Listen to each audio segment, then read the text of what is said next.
দোতলা বাড়ির মধ্যে জানলার কাছে ছেলেটা, তার গুলি লেগেছে, বলে হেলিকপ্টার থেকে গুলি লেগেছে। আপনারা বলেন হেলিকপ্টারের গুলি ঘরের মধ্যে ঢুকবে কিভাবে? আর সেই গুলি ঢুকে কিন্তু তা দেওয়ালে যে ফুটো করে দিয়েছে।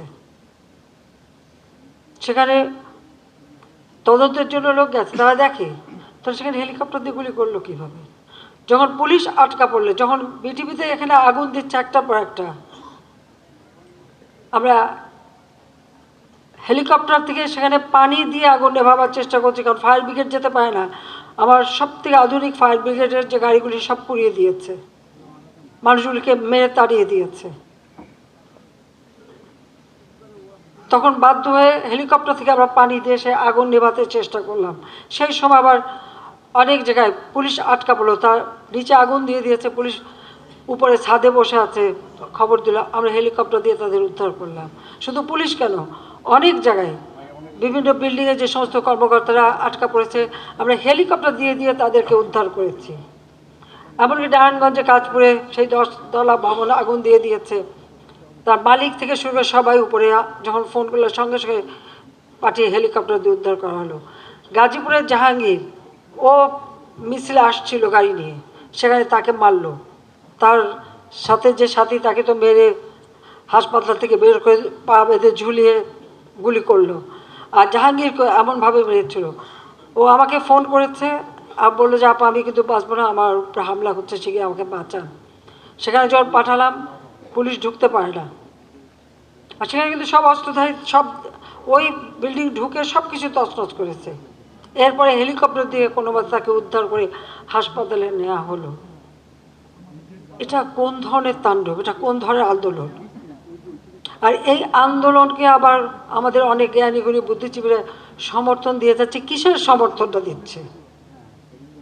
দাবি যেটা ছিল সেটা তো পূরণ হয়ে গেছে, তারপরে আবার এইভাবে নেমে আসলে আঘাত পায় তো সাধারণ ছাত্রছাত্রী।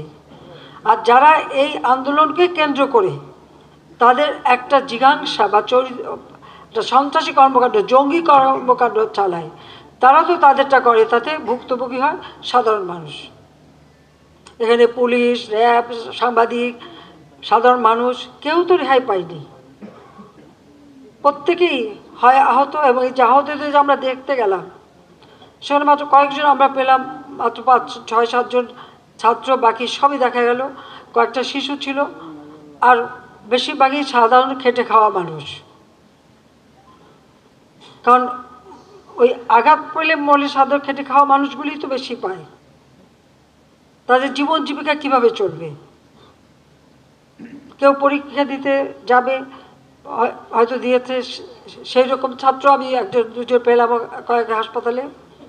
আমি তো প্রত্যেকটা হাসপাতাল আমি শুরুতে যাইনি, কারণ ইনফেকশন ছিল, হয়ে যাবে সেই ভয়ে। আমাদের ডাক্তার বেগম রোকেয়া এবং আমাদের স্বাস্থ্য প্রতিমন্ত্রী, স্বাস্থ্যমন্ত্রী থেকে শুরু করে এরা সব জায়গায়, আমাদের দলেরও যারা বিভিন্ন জায়গায় হাসপাতালে যে খোঁজ নিয়েছে, খবর নিয়েছে, যাদের প্রয়োজন ব্লাড দেওয়া, সব কিছু আমরা, সমস্ত চিকিৎসা সব ব্যবস্থা আমরা করেছি।